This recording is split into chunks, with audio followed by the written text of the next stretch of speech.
este în permanentă schimbare. La Premier Energy privim cu încredere spre viitor, învățăm lucruri noi și evoluăm pentru a aduce bunăstare și confort acasă, la serviciu, în societate. Suntem mereu alături pentru a oferi energie bună și servicii de calitate celor peste 900.000 de consumatori de energie electrică. Ne axăm pe inovație, oferind suport și soluții la distanță. Pentru a proteja mediul înconjurător, circa 85.000 de clienți deja au ales să primească factura prin e-mail. Peste 183.000 de clienți petrec mai mult timp liber cu familia, alegând să achite online facturile, prin internet, la bancomat sau terminale. Și pentru că ne dorim să-ți folosești eficient timpul, îți sugerăm să închei contractul la distanță și îți oferim orice consultanță online. Muncim ca să-ți aducem energia de care ai nevoie pentru a-ți împlini visurile aproape de oameni. Premier Energy este furnizorul tău de încredere.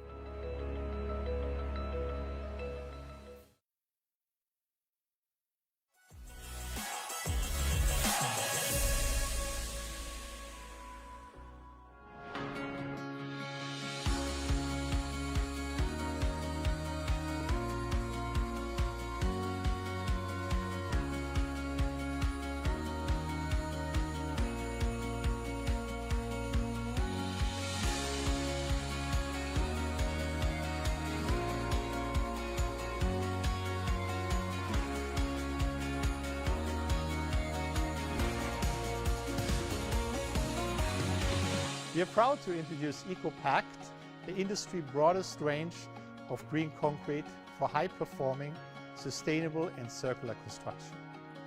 Building on the success of EcoPact, which we have already launched in Switzerland, Germany and France, we are now rolling it out across the Americas.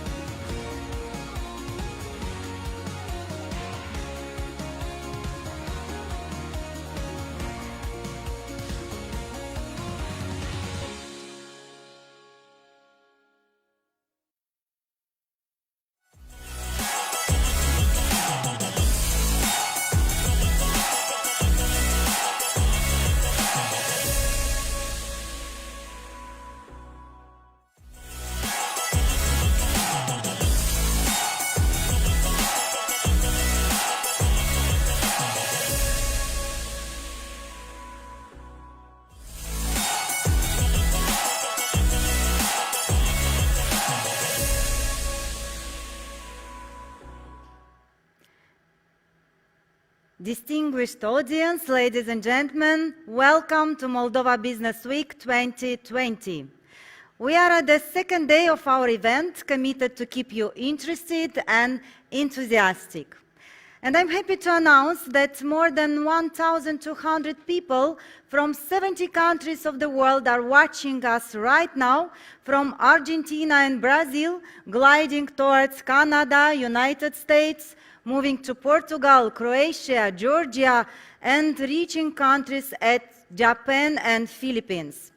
And just like yesterday, I encourage you to keep using the features on our online platform in order to network with all the participants from the guest area.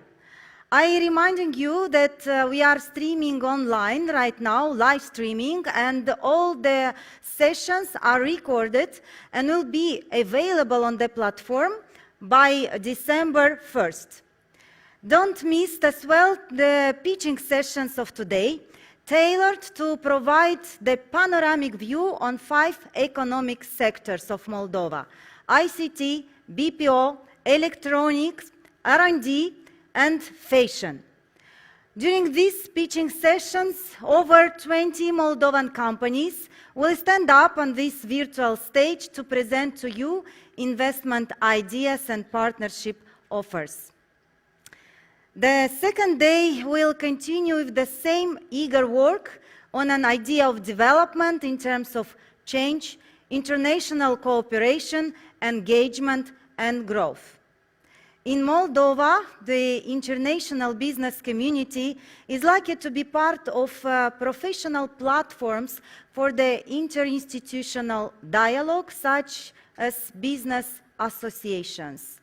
And you will have the chance to meet them today and assess how actively they are involved through participative behavior in governmental activities, and also at which extent they are boosting the business environment toward transparency and sustainability.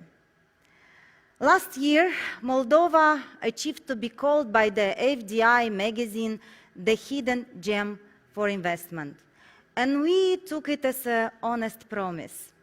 According to the World Investment Report 2020 by UNCTAD, the FDI inflows to Moldova amounted to almost 600 million USD in 2019, which is 90% more than previous year. However, these are bringing to GDP a quite a modest value of only 4.96%. This actually opens up a huge ground for the absorption of new investment and an opportunity for all the stakeholders to bring awareness to Moldova's untapped potential. This crisis may offer a new window to increase the placement of FDI within local economies, attracting in that way attention to the developing countries which are looking for investment. And in this context, we are honored to have international speakers in the next panel who will address new trends, forecasts, reflections, and opportunities that we can explore together. Saying this, I'll give the floor to the first moderator, to Mr. Andrei Krigan, partner at Gateway and Partners. Andrei, the floor is yours.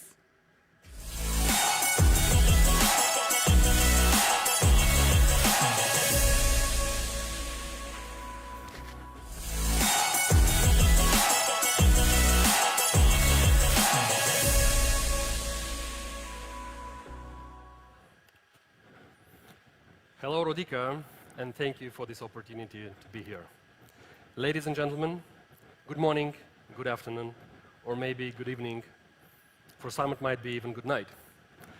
I use this formula because this year Moldova Business Week has almost fully moved to digital grounds, and our audience all around the world is joining us in real time. Obviously, the clock hands are showing different hours in Tokyo, Beijing, Moscow, Chisinau, Bucharest, Brussels, London or New York, you name it. My name is Andrei Krigan, and I am greatly honored, privileged, and it is my pleasure to welcome you all at Moldova's main business event, Moldova Business Week 2020.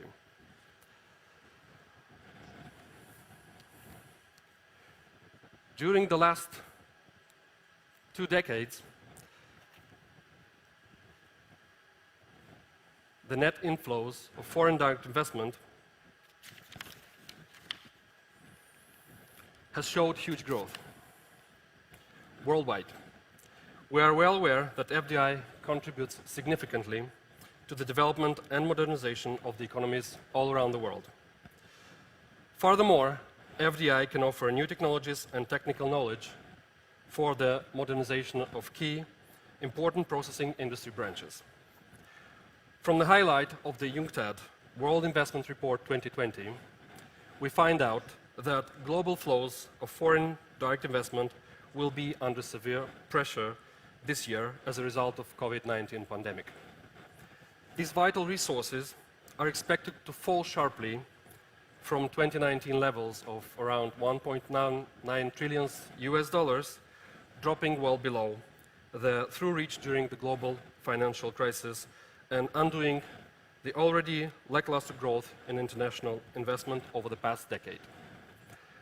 Flows to developing countries will hit especially hard as export-oriented and commodity-linked investment are among the most seriously affected. I have to admit that is not a very promising perspective. What are the recent trends in global FDI flows and prospects for the coming years? What is the impact of COVID-19 pandemic on FDI in the short, medium and long term, global and by region? What is the impact of the mega trends on global value chains and FDI?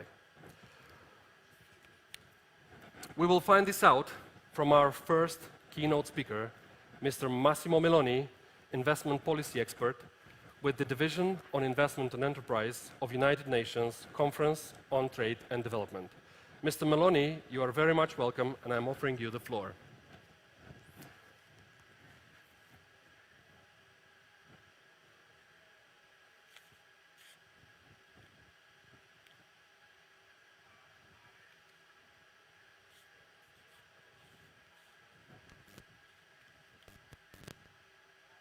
As this important audience. The excellencies that are present, distinguished entrepreneurs, ladies and gentlemen, my greeting goes out to you, and I am honored for this opportunity. I am here today to share, as Andrei was saying, to share with you the latest analysis by UNCTAD on foreign direct investment trends and policy perspective. As you may know, UNCTAD is the focal point within the United Nations system on issues related to investment for sustainable development.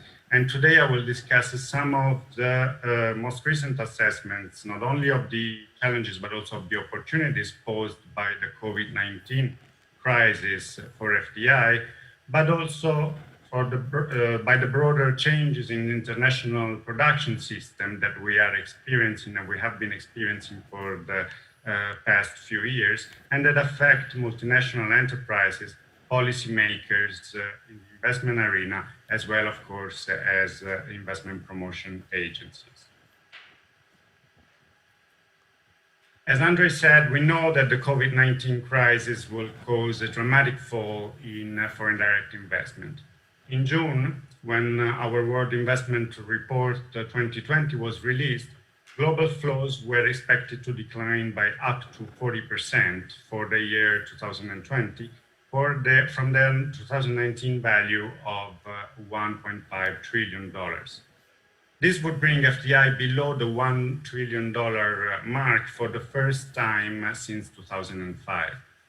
The latest drop follows several years of negative or stagnant FDI growth, and this is a declining trend which started in the years following the global financial crisis. We also projected FDI to decrease by a further 5 to 10% in 2021, which would represent a 60% decline since the peak value of $2 trillion reached in 2015. And this would bring FDI down to less than $900 billion for the year.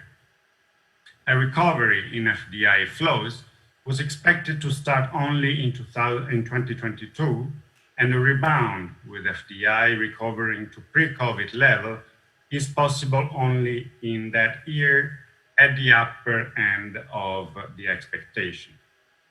Of course, the outlook is highly uncertain. As you all know, it will depend on the duration of the global crisis and on the effectiveness of the policy interventions that states have adopted to mitigate the economic impacts of the pandemic.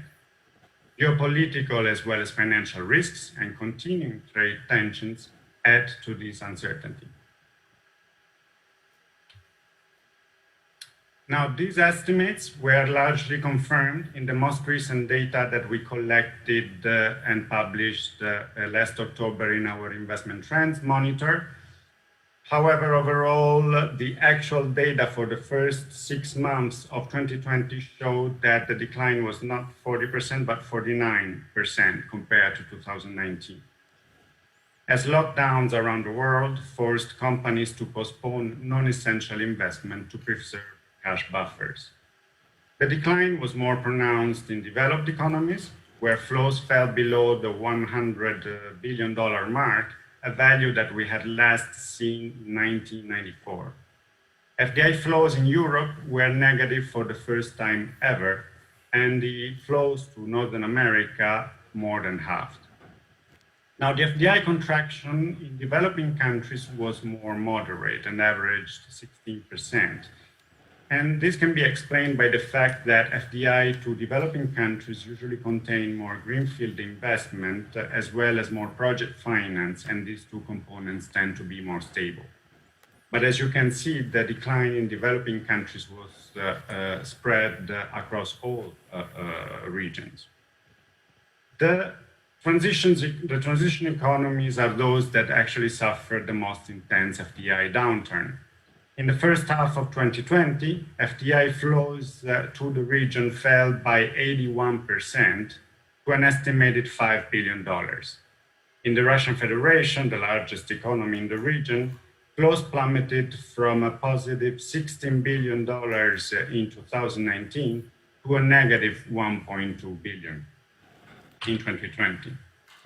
If we continue zooming in on transition economies, we can observe that greenfield project announcements, which are an indicator of investors' intention, and had already declined by 9% in 2019, have fallen by a further 56% in the first 6 months of 2020. In natural resource-based projects, prospects are shrinking due to weak demand for commodities and also falling oil prices. And oil, of course, is one of the main exports for several economies in the region. In the Republic of Moldova and other less natural resource-dependent economies of Southeast Europe, export-oriented production located in special economic zones and producing for global value chains was also affected. And the situation could prove particularly difficult in the automotive value chain, in which some foreign affiliates have had to scale down or to suspend operations. Several Southeast European economies will also be affected through their heavy exposure to the tourism and hospitality industries. And finally, we know that in all these economies in transition, market-seeking FDI will also be declining. Now, the COVID-19 pandemic is a supply, a demand, as well as a policy shock for FDI. It has short, medium, and long-term effects. For this year and the next, the demand shock will be the biggest factor pushing FDI down. Although typically FDI reacts to changes in GDP growth with a delay, the exceptional combination of the lockdown measures and the demand shock will cause a much faster impact on investment decisions. And in this regard, we have early warning signs from the profit alerts of the largest multinational enterprises, which are responsible for the bulk of FDI. Indeed, the top 5,000 multinational enterprises worldwide account for the largest majority of global FDI, and they have revised expected earnings for the year by 40% on average, with some industries plunging into losses. Lower profits will hurt reinvested earnings, which typically account for about half of foreign direct investment. Services industries directly affected by the lockdown are among the most severely hit, of course, and we think particularly of the travel and leisure sectors. Commodity-related industries also suffer from the combined effect of the pandemic on the plummeting oil price and on demand. And in manufacturing, some industries that are global value chain intensive, such as automotives and textiles, were hard hit by supply chain disruptions. Overall, industries that are projected to lose 30% or more of earnings together account for almost 70% of FDI projects, which gives you a sense of the challenges to the FDI landscape. However, the crisis comes on top of existing challenges to the system of international production. Andrei was mentioning that we've seen 2 decades of continuous growth in FDI. This growth was largely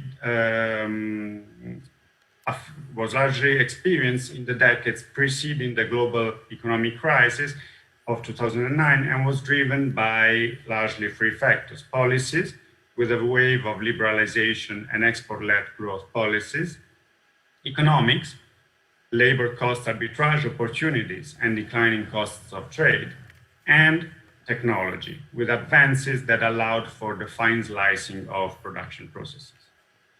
These same factors, however, started pushing in the opposite direction after the crisis, with a return of protectionist tendencies, a gradual decline in the rate of return on FDI, and increasing technology-enabled asset lightness in international operations. The next decade, the decade to 2030, is likely to prove one of big transformations for the international production system. There are three key technology trends of the new industrial revolution that will shape international production. As you can see on the screen, these are the robotics-enabled automation, enhanced supply chain digitalization, and additive manufacturing or 3D printing. Each of these technologies will have distinct effects on the length, on the geographical distribution, as well as the governance of global value chains. For example, the robotics-enabled automation reduces the labor cost component in production, increases economies of scale, and can lead to the rebundling and reshoring of fragmented processes.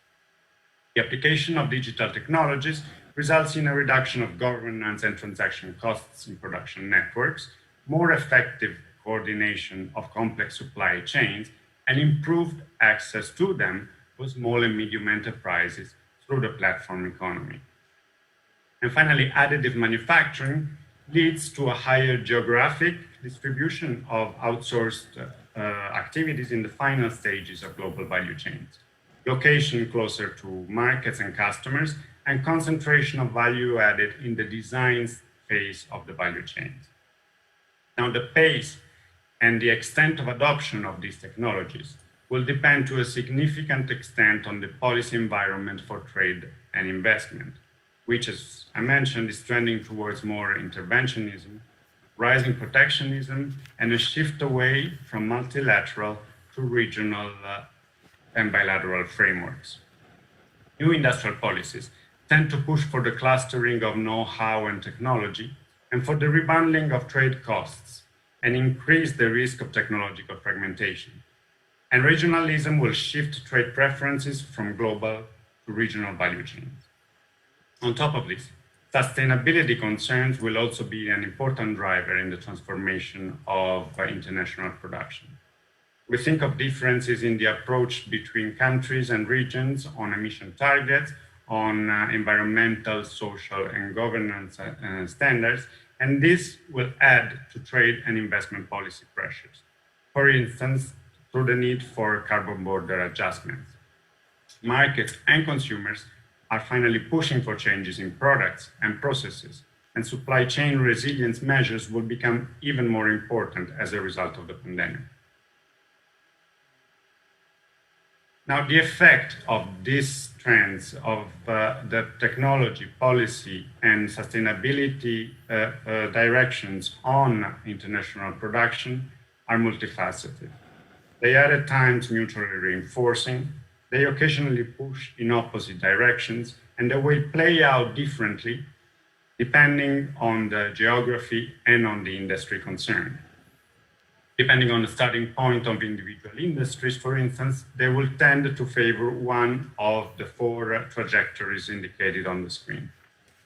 The first is reshoring. Reshoring will lead to shorter, less fragmented value chains and a higher geographical concentration of value added. It will primarily affect higher technology, global value chain intensive industries, such as automotives, machinery and equipment, as well as electronics. The implication of this trajectory include increased divestment and a shrinking pool of efficiency-seeking FDI.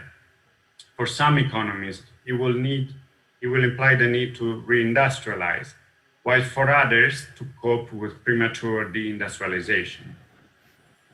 Diversification, which is the second trajectory, is the main alternative to reshoring, and it implies that some companies may find the diversifying internationally more effective and they will give up some economies of scale by involving more locations and suppliers in the value chain.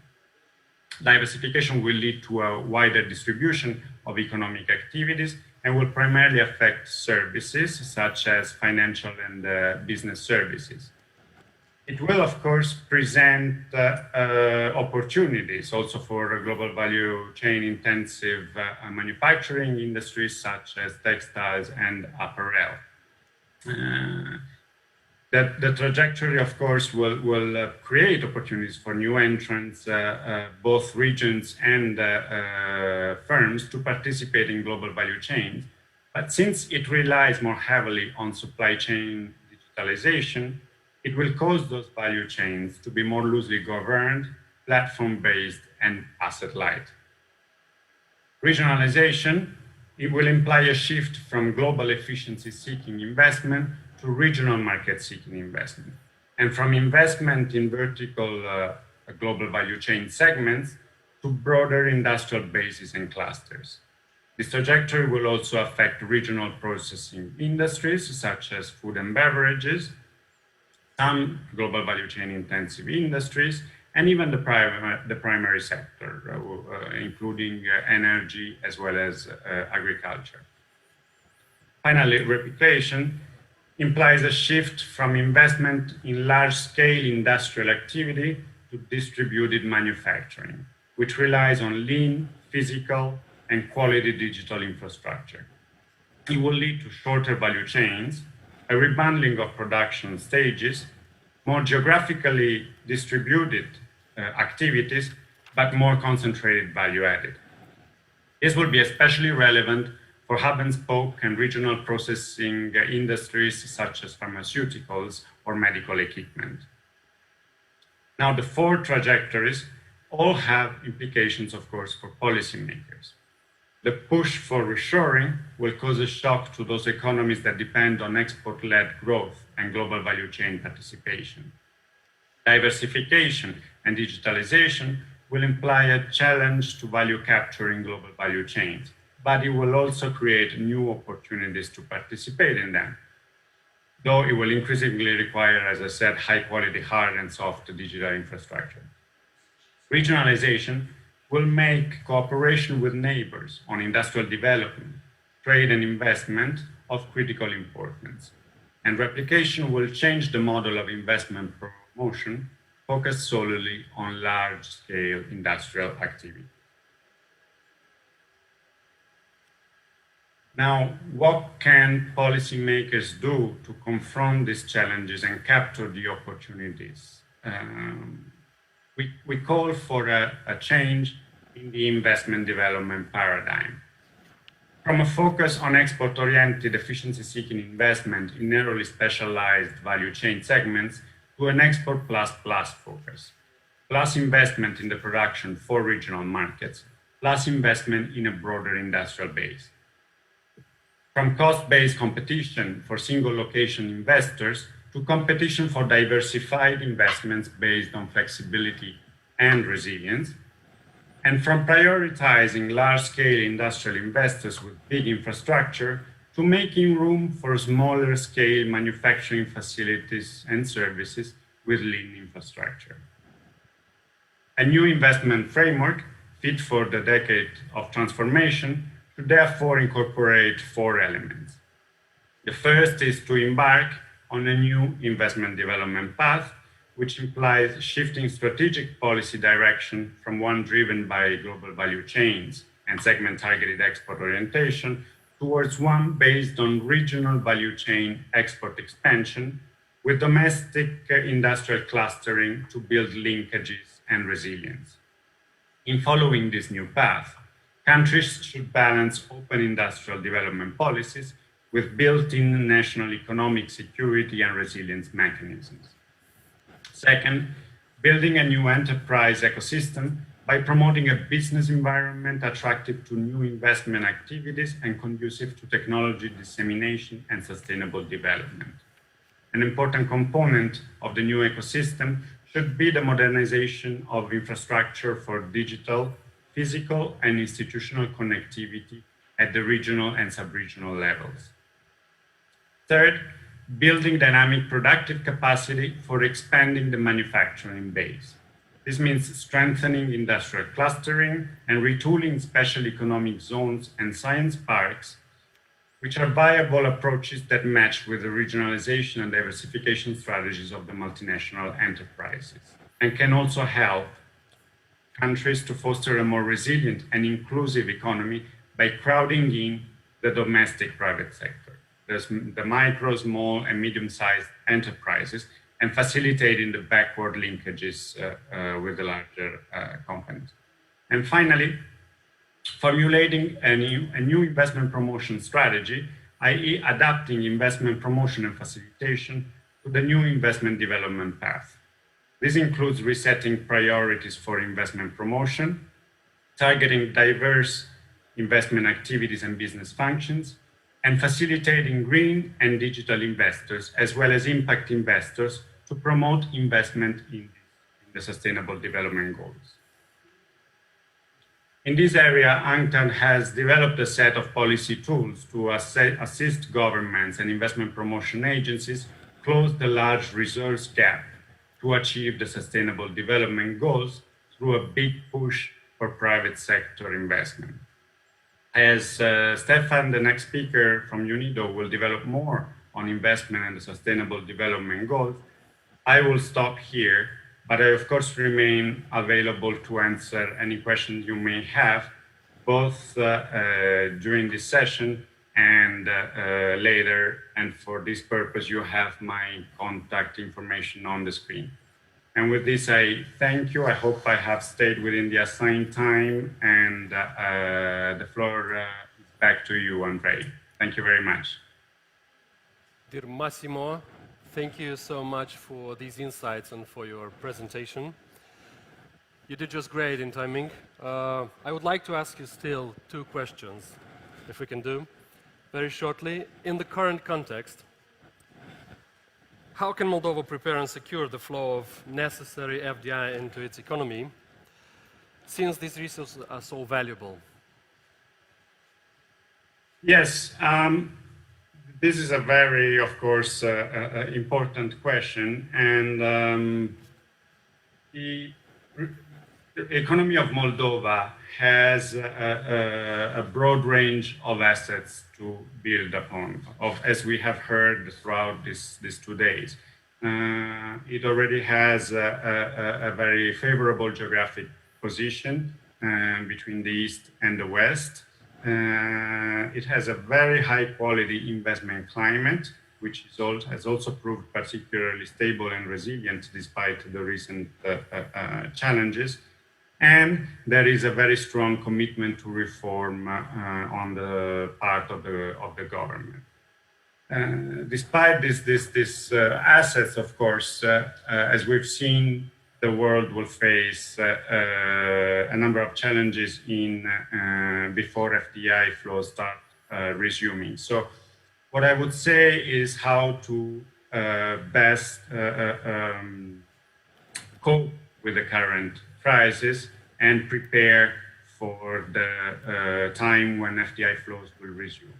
And in this regard, I would say that Moldova should and could focus on boosting the aftercare services provided to investors, both domestic and foreign investors, in order to not only retain them despite the challenging environment, but also to promote reinvestment from existing investors that are already familiar with the climate.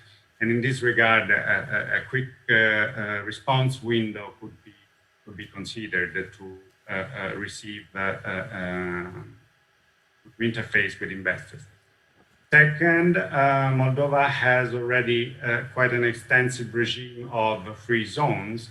It could use these times to remodel and retool the free zones towards multi-facility zones that are based on the excellence of the infrastructure and facilitation, business facilitation that is offered to the participants in the zones. This can also assist building linkages, supplier linkages between the zone citizens and the broader economy. Third, the investment promotion efforts could be focused on targeting those investors and projects that can assist the country achieve its digitalization and sustainability objectives, which, as we have heard from His Excellency the Prime Minister, are driving the country's reform agenda. And finally, use this time in order to continue improving the overall investment climate, with a particular focus on the investment-specific legislation, so as to establish Moldova as a center of excellence in not only in the region, but in the world for the facilitation and attraction of investment. Massimo, thank you so much for these valuable insights, and thank you for joining us today. Thank you very much for the opportunity. All the best to you. Thank you. Ladies and gentlemen, I'm sure you have heard the combination of words impact investment. Impact investment. These are investments made with the intention to generate positive, measurable social and environmental impact alongside a financial return. Impact investment can be made in both emerging and developed markets and target a range of returns from below market to market rate, depending on investors' strategic goals. The growing impact investment market provides capital to address the world's most pressing challenges in sectors such as sustainable agriculture, renewable energy, conservation, microfinance, and affordable and accessible basic services, including housing, healthcare, and education. How can we connect sustainable development goals with quality FDI following the global pandemic? How can we leverage small and medium enterprises' opportunities to core performance metrics compounded with a digitalization strategy? Our next key speaker knows everything about it. Please welcome Mr. Stefan Krach, Industrial Development Officer with the Investment and Technology Promotion Division of the Department of Digitalization, Technology and Innovation of the United Nations Industrial Development Organization. Dear Stefan, welcome, and I'm giving you the floor. Thank you very much, Andre. I hope everyone can hear me well. I'm sending you my warm greetings from sunny Vienna, and I want to thank the organizers for giving us the opportunity to be part of this very prestigious event, in particular the government of Moldova, Invest in Moldova, as well as all the sponsors and dignitaries which made this excellent event happen.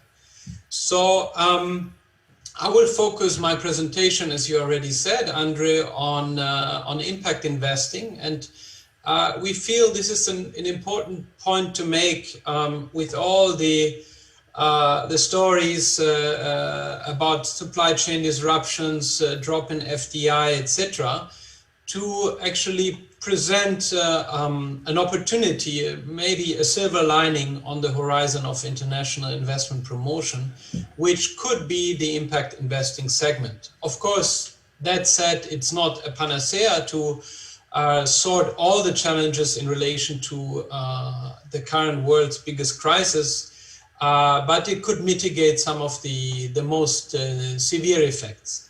So I'm going to take you very, very briefly through the impact investment, explaining what it is. And in doing so, the best way to do so is to look at the different spectrum, or to look at the spectrum of different investment types, where you have basically two poles. So one pole is the traditional investment type, which maximizes financial returns and which basically pays no or very little consideration on environmental and social and governance criteria.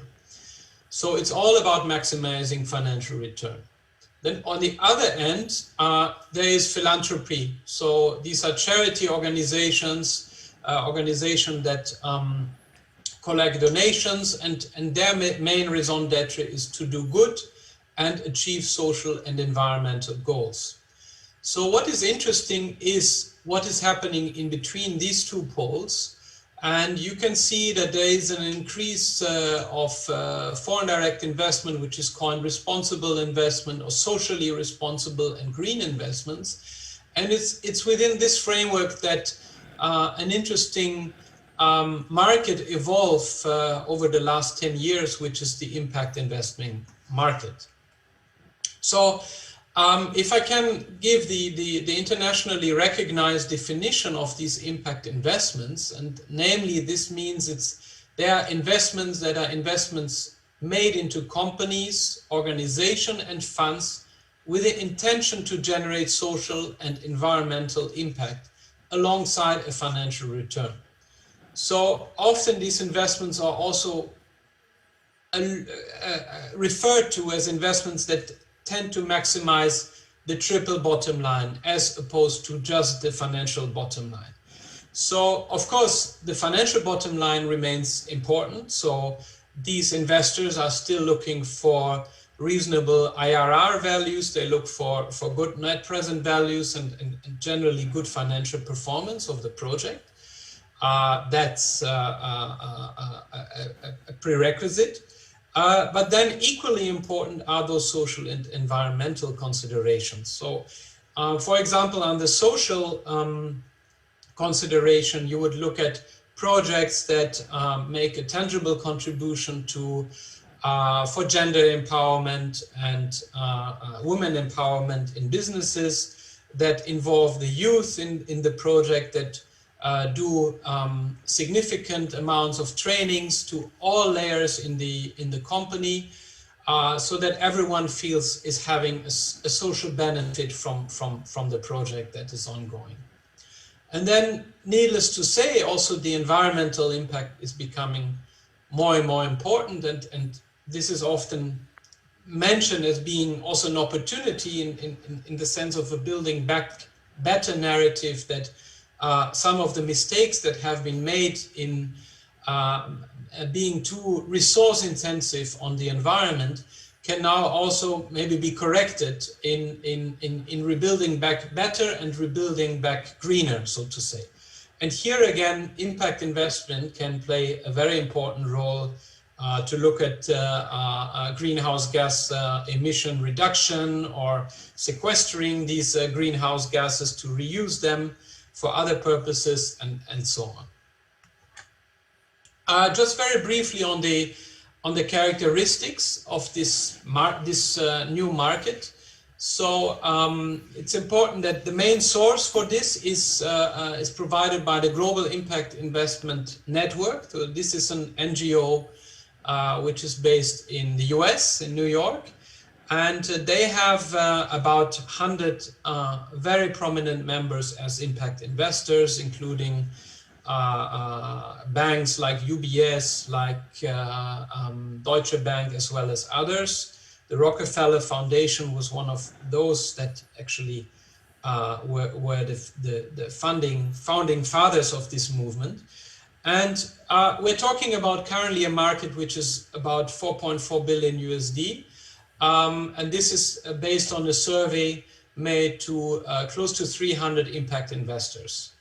And as you said, Andrew, in your introduction, there is a certain preference to invest in some projects as opposed to others. So where impact investors are extremely active is the renewable energy sectors, where currently assets under management account for about 30 billion USD. Then this is followed by financial services, which have an inclusive element of bringing in, for example, rural farmers, to bring in marginalized group, help them access financial services, also services of e-banking and so on. We have another sector which is forestry and timber, rather on reforestation and having this industry in implementing circularity principles, then of course deforestation. And we're looking then at another range of industries, from food to agriculture, microfinance, affordable and low-cost housing, healthcare, and so on. What is interesting is we heard from our colleague Massimo from UNCTAD that the FDI landscape is under extreme distress and may actually drop by almost 50% at the worldwide level in the next year. And it has grown. If you look at FDI stocks in billion of US dollars, until now it has grown constantly, with current FDI stocks accounting to about 35 trillion USD. But the growth was relatively moderate, of just 37% over the last 5 years. And it's, according to the forecast, of course, this curve may flatten even further. Now, if this is compared to the growth of the impact investing sector, you see that the sector has grown to almost 600% over the last 5 years, reaching the 400 billion assets under management. And some forecasts actually foresee this to reach even an amount of 2 trillion in the next 5 to 10 years. That is still, let's say, not replacing foreign direct investment, but its share in FDI is becoming increasingly larger over time. Now, if we look at different regions, and this is once again based on the survey undertaken by GIIN, the Global Impact Investing Network, the growth rates by regions have been significant. So compound annual growth was 25% in Western, Northern and Southern Europe, followed by Eastern and Southeast Asia, as well as other regions of the world. The region that interests Moldova the most, which is the Eastern European and Central Asia region, which is combined here in this chart, has still received a compound annual growth rate of 11%. So the market right now is about 10 billion USD. Unfortunately, I was not able to obtain reliable figures about the current size of the market for Moldova, which leads me to believe that there is maybe an untapped potential that one can try to address by dedicated investment promotion techniques and events like this one of today. Now, who are these impact investors? So in many cases, these are funds, these are sustainable banks, which look at doing debt financing, but they also look a lot at as private equity. We also have development financial institutions, we have pension funds, sovereign wealth funds, and so on in this area being very active. So most of these investors are located in the US or the UK or Netherlands, Luxembourg as well. But they're also emerging in economies like China as well as India. So if, for example, we take one which is Capricorn, which is listed here on food and agriculture. So this is currently a fund which manages about 5 billion USD. And they initially started in financing digital startups in the IT sector. But they have broadened their portfolio to look at different areas of the SDGs, renewable energy, low-cost housing, etc. Now, another impact investor segment is in education. And I took this example, which also connects a bit to the points made by Massimo from UNCTAD, alluding to the fourth industrial revolution, which if a country like Moldova wants to attract this digital FDI, of course, the issue of skills formation in new professions becomes extremely important. So to this end, it also becomes important to finance and help startups, help students become more aligned to the requirement of the local private sector in the country. So if you take, for example, University Ventures, which is also investing in private equity a lot in the US, by the way.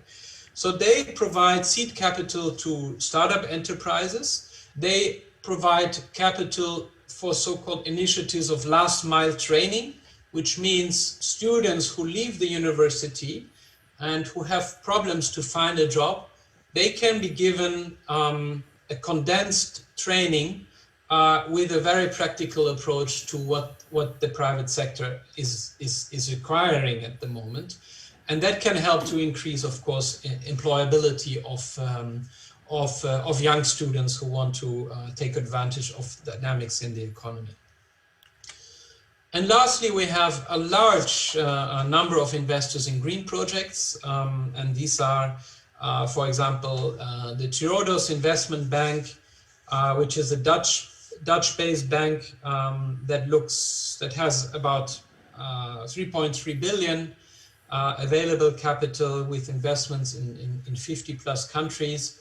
And they invest in various things like environmental protection projects, biodiversity projects, renewable energies, and so on. As I mentioned earlier at the very beginning of this presentation, the impact investment segment can be an interesting segment in cushioning perhaps the most severe impact of the COVID-19 crisis. And that is because it would seem that those impact investors, in a survey that was undertaken earlier this year, they are relatively resilient right now to the current shocks. So only 20% of the investors said they will decrease their investments. And in fact, 16% are saying we would right now even increase our future engagement, because we see from everything that is happening also an opportunity for new entrepreneurs, for new startups to unlock new creative solutions that deserve being financed. So there is an additional 1.8 billion of capital which was made available, which may not seem huge if compared to the global level, but it's a start, I would say. And this will very much focus on obviously healthcare solutions, which mitigate the immediate health crisis, but it will also provide solutions on industrial safety and making sure industrial businesses can maintain their operations during the lockdown, but can also have a good restart of operations once they go back to full capacity, hopefully in what they have had prior to the crisis. And also, finally, what is interesting in this coalition that is willing to respond to the crisis is that many of them are very willing to accept below market rate returns, meaning they won't look to have the general market rate returns like regular private equity, but they look at, they accept IRRs that are below. And some even look at mere capital preservation in those investments. So my last slide here is a bit trying to then connect it to what this might mean for SMEs in Moldova. I understand many of these SMEs may participate in today's event. What I think is important is to first give visibility to SMEs at the global level, and to try to link these SMEs to these investors through formats like these, but also through further formats that may follow. I believe there is a lot of creative potential, a lot of ideas supported by conducive policies, supporting by the university systems, by institutions like ODIM and so on, which have support to SME development. So it is important to help these SMEs to get ready to have a good engagement with these investors, to also arrive at having fair contracts which benefit all parties, so not only the investor, but also the SME, which is implementing the project. And it is also important that to usher in a bit of a mindset shift, perhaps, among some of these SMEs, that if they really want to attract this type of investment, they have to broaden and enhance the impact measurement and management as part of their existing performance metrics, because it would mean to measure really very concrete things like CO2 reduction, to measure concrete things of labor force inclusion, technical trainings given to different groups in the company, and so on. And that will become as important as financial performance from the perspective of an impact investor. So what makes this a bit complicated, there's a lot of metrics out there, the SDGs, which with its 169 sub-targets, so we have the 17 goals, but we also have the sub-targets. We have a large catalog of metrics, for more than 400 of them. We have, of course, ISO standards, 14,000 on environment and others. So it will be important to guide a bit the Moldovan SMEs through this maze of different performance metrics, ESG metrics, to help them choose the right one, which resonates well with such an investor.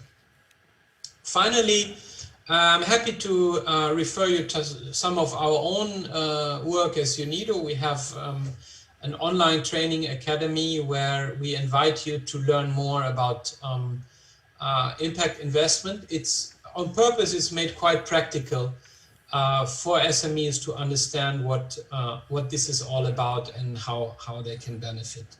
So for now, I will stop with this presentation, and thank you very much. Dear Stefan, thank you very much for these useful insights on the impact investment. I would like to ask you two short questions. Do you see relevance for the Republic of Moldova's growing entrepreneurial scene in diversifying their financial options into impact investing? I think there will probably be a lot of segments that can benefit from impact investment. Let me mention one, and this is in relation to how harnessing digitalization can actually provide better resource management, can make a better social environmental contribution.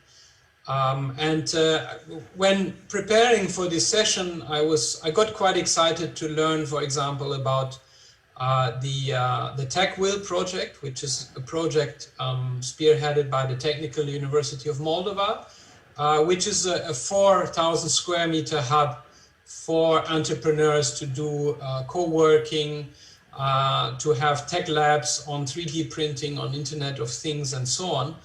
And this is exactly the creative environment that is required to help startups develop sound projects, and help startup then to go to the market and try to see how these projects can be financed. Also, for instance, events like the FinTech event that took place in Moldova last year are very promising, because FinTech is likewise a sector where impact investors would like to invest. So all these are very good initiatives, and I think they need to be promoted more. And I'm sure that the likes of Invest in Moldova, but also the entire network of the Ministry of Foreign Affairs and the diplomatic services in the various countries, is doing its level best to bring Moldova much higher on the international agenda. And obviously, if we can help in this as UNIDO, we are very glad to do so. Dear Stefan, thank you. Moldova is famous for its agricultural products. Beyond wine, that is well known worldwide, Moldovan wine, are there any new opportunities to be harnessed for impact investor attraction in this area? Thank you, Andre, for the question.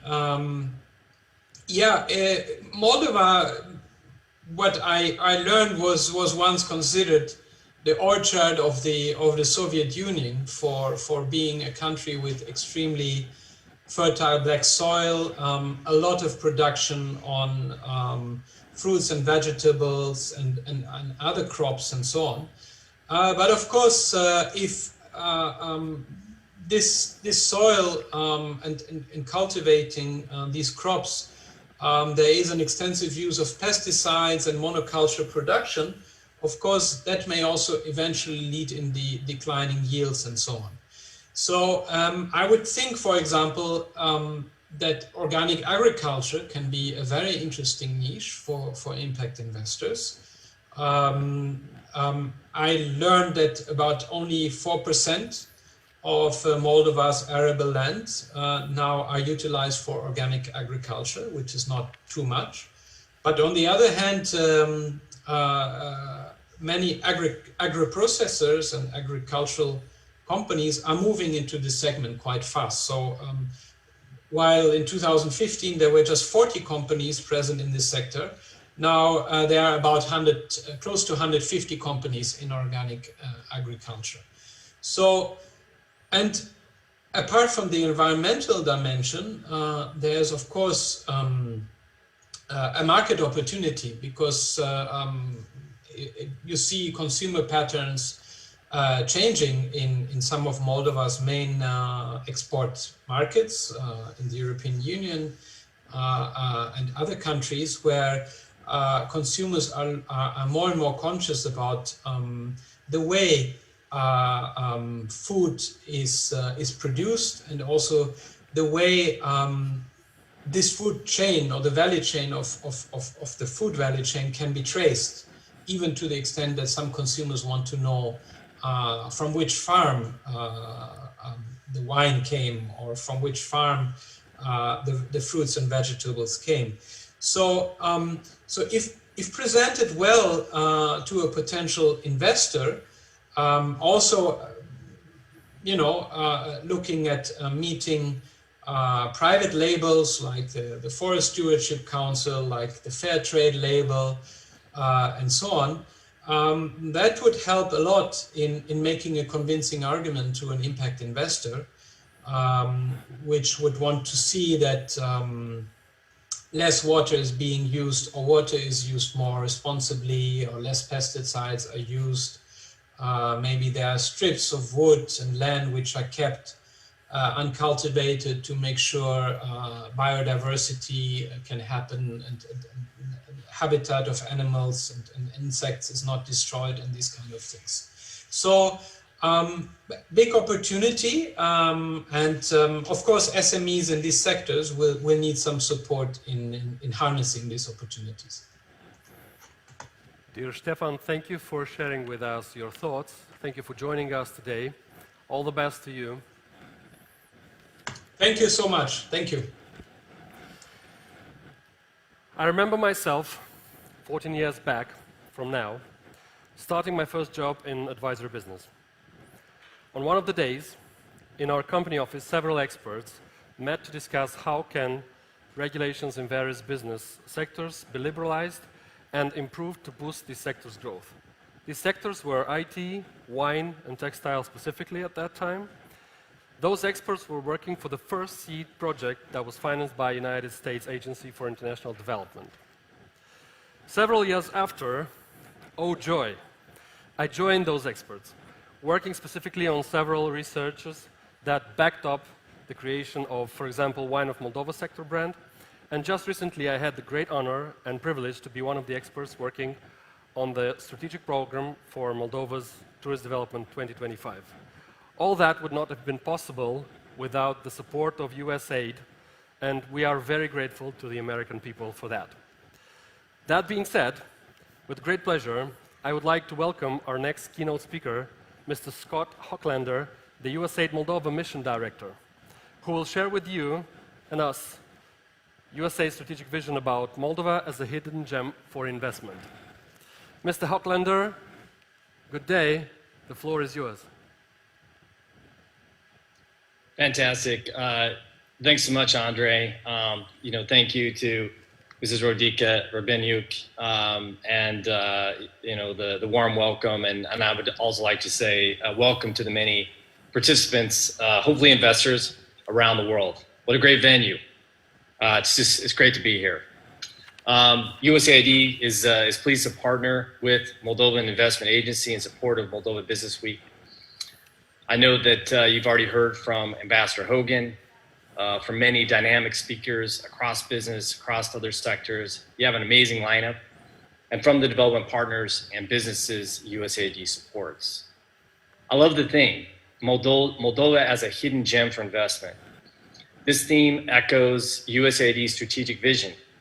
We strive to partner with the private sector to drive change, to make Moldova a competitive country, its products, people, and culture known worldwide, and with a vibrant economic environment where Moldovan businesses can flourish. Moldova is a country with enormous potential. USAID's experience has been that even relatively small investments can be catalytic. We've seen this to be the case across our development portfolio. Engaging with the private sector and facilitating investment is a key component of USAID's approach under our new strategy.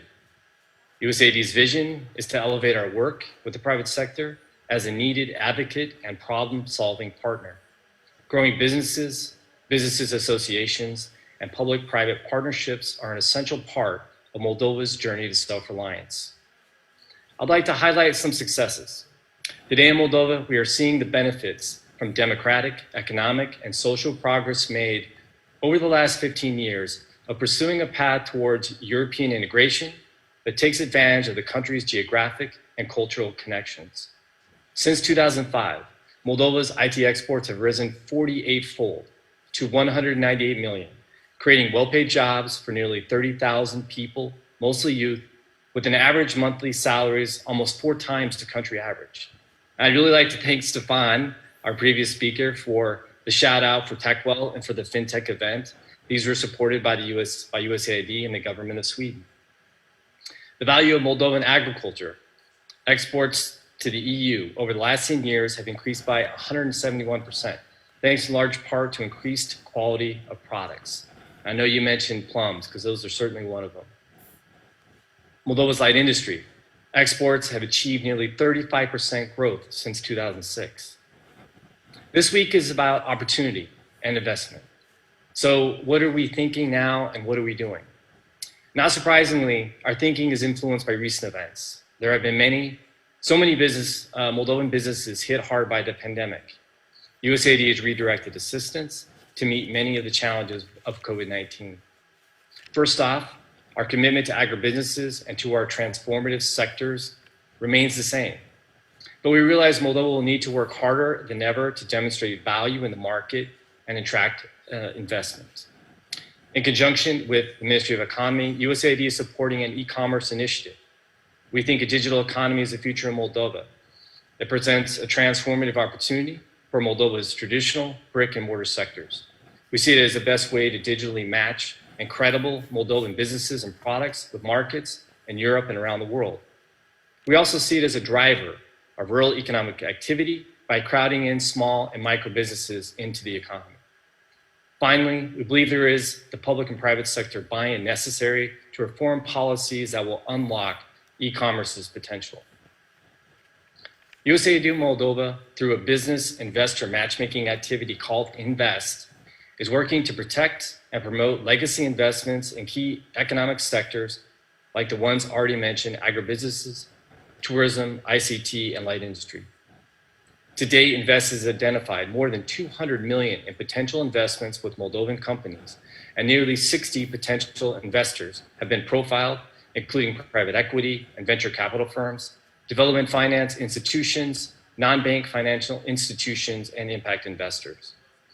The goal in the coming years is to facilitate these linkages and close deals that bring resources to Moldovan businesses. You will hear much more about this from Thomas Flaive after I speak.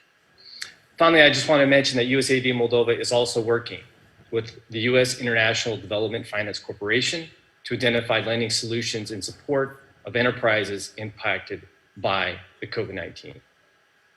Just to close, I'd like to say that USAID believes our consistent and measured support of transformative sectors in Moldova has resulted in an environment ripe for investment. We look to you, potential investors, and the private sector to be our partners now and in the months and years to come to achieve our mutual goal of a thriving Moldovan economy. Thank you, Mr. Hochlander. Short question for you. Just interested, what is your most favorite Moldovan hidden gem from all the economic sectors that USAID supported in the recent years? Okay, Andre, that's a great question, and I actually get that question a lot in Moldova. Moldovans are, I think, justifiably really proud of their culture, and you see the culture and the heritage come through in so many of these growing sectors. I think because I'm the Ministry Director for USAID, I clearly have favorites. Sector-wise, the ones I mentioned, IT, wine, tourism, light industry, and high-value agriculture are definitely my favorites. In terms of a hidden gems, I think I probably have two or three that I'd like to mention, and mainly it's because I don't want them to be hidden anymore. The first gem I would say is invest in youth. There are so many great stories out there of multi-generational Moldova businesses with sons and daughters now leading their enterprises. Some who went abroad and returned with new ideas, but many who stayed. The passion, commitment, and drive of these young business people is so inspiring. So I would just recommend to everyone, learn their stories, be inspired, you want to invest. The second one I would say would really be a nod to the theme of the week.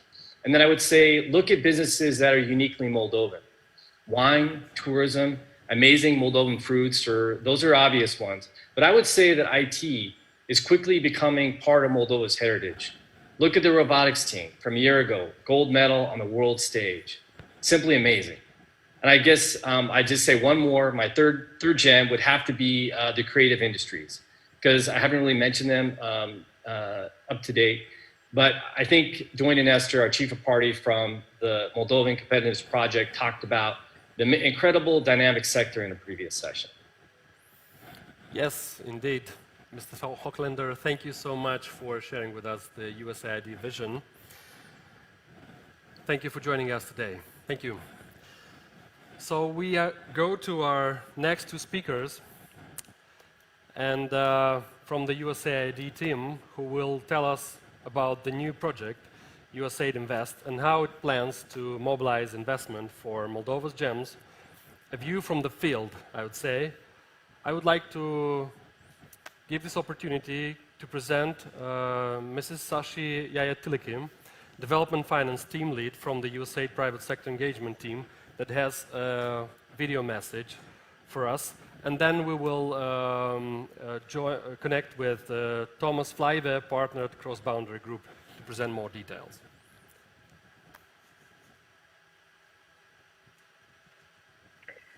Hi everyone, my name is Sashi Jayatilika and I am a part of the private sector engagement team in Washington, D.C. I lead our development finance work stream. Thank you all for having me today and allowing me to participate. I wish I could be there in person, but hopefully one day after this pandemic, I'll be able to visit Moldova. I thought I would provide everyone a little bit of an overview of USAID and how we work on private sector engagement and finance. And then I'll allow my fellow panelists to share a little bit more specifically of one of our transactions and investment opportunities that we're seeking to support in Moldova. Overall, in terms of our work with the private sector, we really see development as being good for business and business being good for development. We see and know that without private sector resources and capabilities, we really cannot address the scale and complexity of development challenges effectively. And to be sustainable, we know we need your private sector support as well as engagement throughout the process of design. We know that public finance alone will not be sufficient. in order to achieve the goals we would like to seek in global development. As we've been continuing to work in private sector engagement, we realize is that the scale that you bring is much greater if we work in partnership, and especially as we look at sectors such as infrastructure, public services, and even how we look at economic growth. We do not believe that private sector engagement replaces USAID's work with governments and civil society, but in fact, we hope to work together alongside governments and civil society to accelerate self-reliance. We hope to build on your technology progress and expand on possibilities to create higher skilled workforces and improve our ability to link into international value chains and services and programming. We support countries on their journey to self-reliance by looking at a unique contribution of all stakeholders, including our host country governments, our local communities, and civil society, academia, the private sector, as well as our donor partners. USAID prioritizes collaborative solutions that can unlock private investment. We are well positioned to convene, influence, and mobilize others as a catalyst for innovation and enterprise-driven outcomes. Many of USAID's partners are pioneering new ways of working with us through private sector engagement, such as launching impact investment vehicles, venture funds, business franchising models, as well as targeting value chain interventions that take advantage of unique corporate capabilities and more. One such partner that's doing this work with us is called Invest. They are a mechanism that has over 300 private and public sector private actors that work globally to help us map the landscape, identify opportunities, and help us analyze opportunities for investment. Today, we'll be talking a little bit more with my colleague on essentially how Invest has facilitated investment transactions in the private sector in Moldova by identifying and linking companies with investors and financiers. Tom will talk more on how we have partnered with the private sector in Moldova in order to look at opportunities together for investment, as well as eventually building the competitiveness of your local market.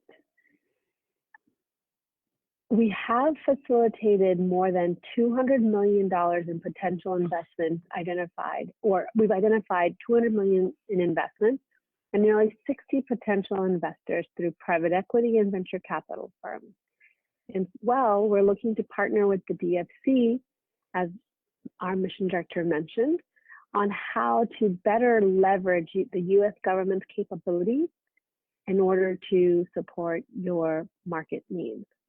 And finally, with COVID, our program is re-examining these opportunities for investment and looking at how we can further reduce their risk or perceived risk of investment from outside Moldova, using our donor dollars strategically and cautiously. With that, let me turn it over to Tom to share a little bit more about how we are specifically working in Moldova. Thank you all, and have a great day. Thank you, Sashi, for your message. And we go to Thomas Flaive from Cross Boundary Group. Tom, you have the floor. Can you hear us? I can hear you. Thank you. Let me just pull up my presentation and share that.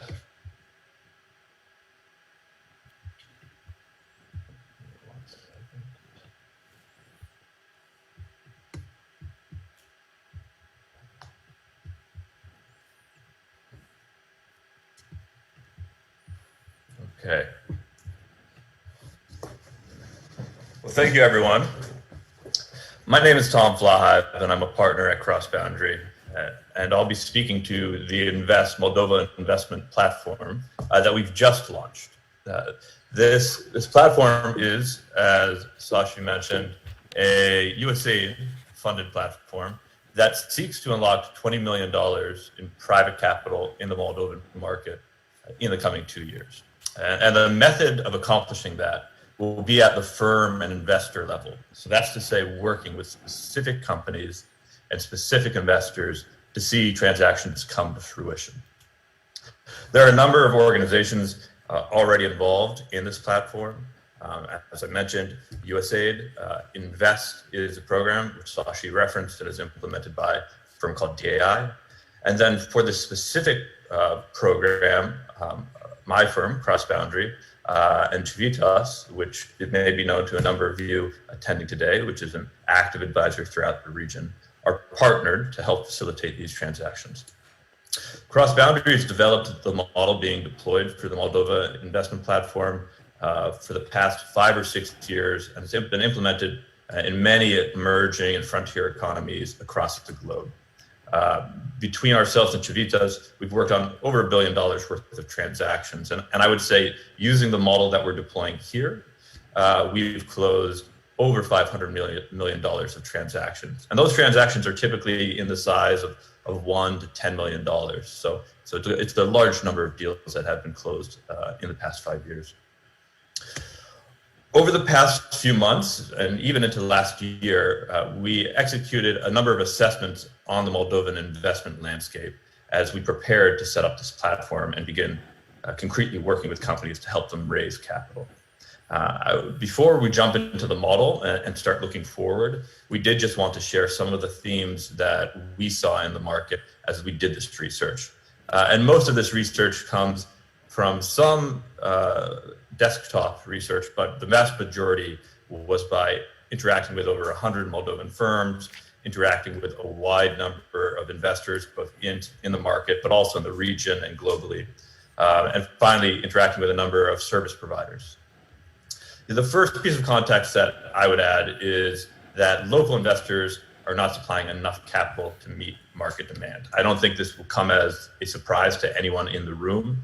The previous speakers have already spoken about the dip in FDI that Moldova has relatively experienced in the past 10 years. So I won't go into that more extensively, but I do think this chart on the right-hand side is very telling. And what it shows is that Moldovan firms, much more than their neighbors or their peers throughout the globe, are often relying on internal financing more than external. So rather than get a loan, or rather than go work with a venture capital firm or a private equity fund, these firms are taking money out of their own savings or they're retaining earnings, and that's how they're fueling their growth. And it's okay. It's very conservative, but it does mean you're going to slow growth, because the fast-growing business should be able to find and attract outside capital that it can reinvest in a profitable way for all involved and scale more rapidly. The second piece of context I'll give you is that enterprises are finding the capital raising scenarios either too time intensive or too costly or simply mystifying. And when they do find potential partners, often those partners are not value add enough. So on this left-hand side, you can see, I think unsurprisingly, that 63% of the firms we interacted with, and once again, this was about 100 firms who ranged in size and sector in Moldova, we found 63% had never taken outside capital, and that's not unheard of. What I found a bit more striking was of the minority that had, the vast majority was local commercial debt. Once again, we expect to see the most coming from commercial debt, but you can see how nascent the equity markets here in Moldova are, even relative to some other smaller emerging markets. It is an area of an untapped resource. I'd move to some of the just anecdotes on the right-hand side, because I think you can start picking up a theme, and it's to say either firms have never considered taking in equity investment, or they have and they've gone down that road And after 12 months and a lot of cost and time invested in both sides, it's fallen apart. And that's a challenge that's not unique to Moldova, but it is one that we've seen before. And that is one of the problems that the Moldova investment platform that we've set up with USAID and are launching now is there to solve. The final piece of context is, despite interest in Moldova, investors struggle to meet their investment criteria. Yeah, I find this a pessimistic title, but I actually see this as a very optimistic slide. So the problem is you're hearing investors, this venture capitalists on the left saying, we're interested in Moldova, but we haven't yet found the right deal. And that's very common. And we can see that the challenges investors often have in the market are that firms are too small, they have inadequate revenues. That's the biggest reason that investment doesn't happen. The second is that firms are too informal and are not ready to take in private investment. Once again, these are themes and complaints we hear in many of the markets we interact in. It's once again areas that the platform is there to come in, and we're there to be the local team that can help an international investor who's maybe not going to come and travel to the market to do a $1 million deal, but will look at that deal if we show up in their office in London and show them the pitch deck and make the case. That's how a platform like this can help smaller transactions occur.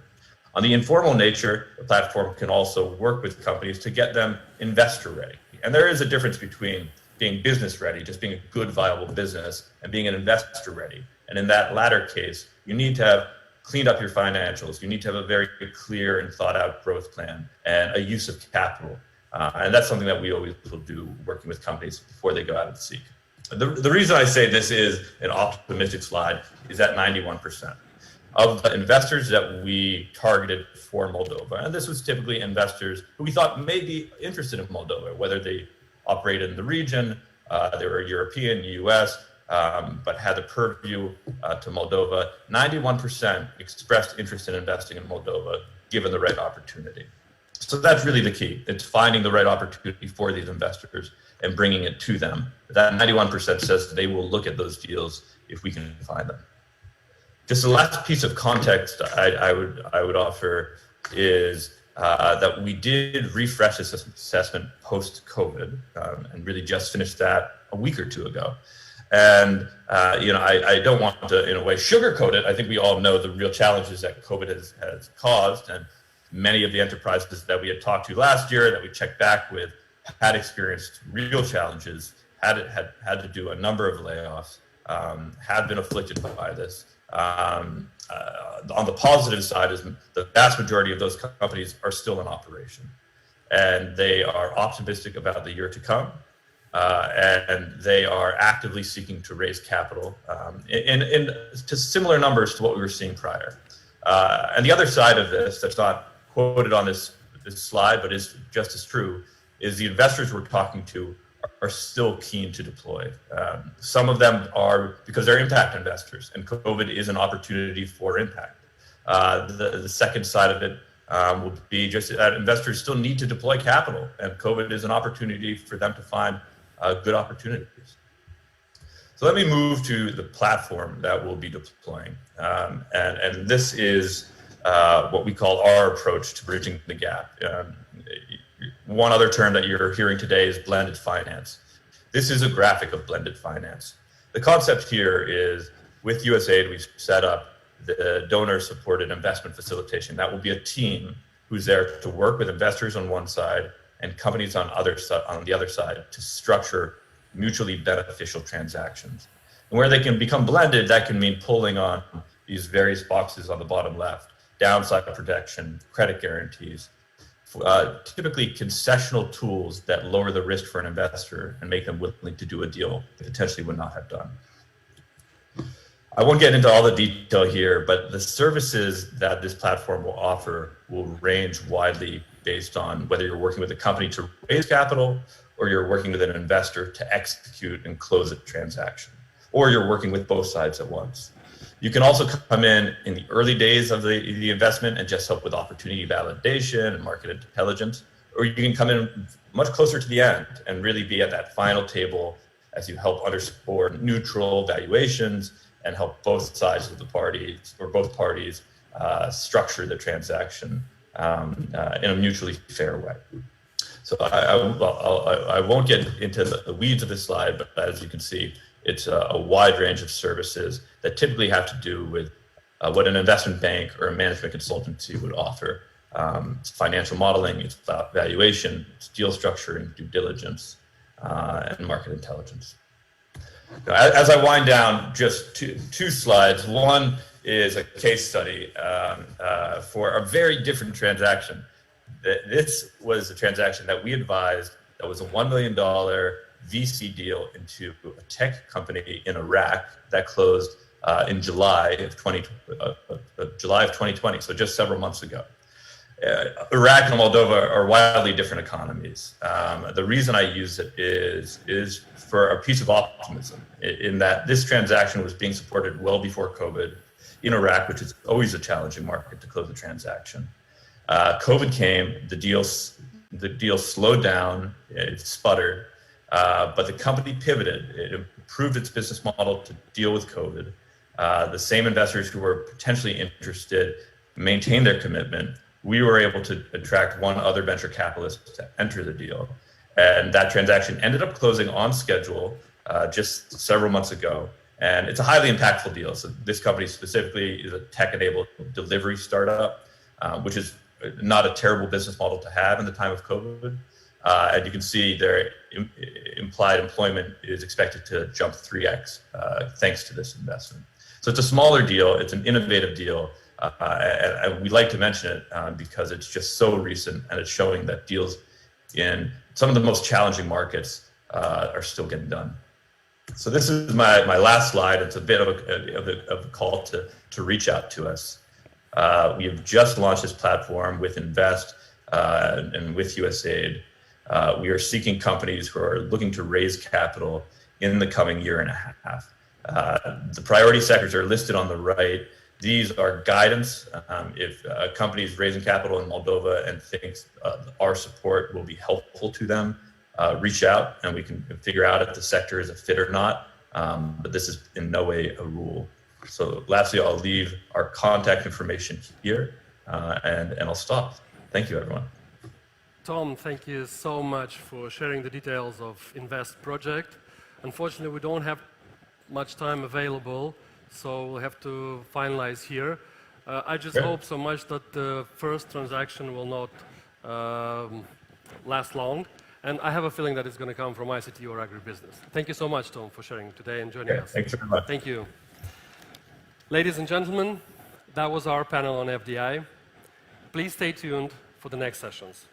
Thank you.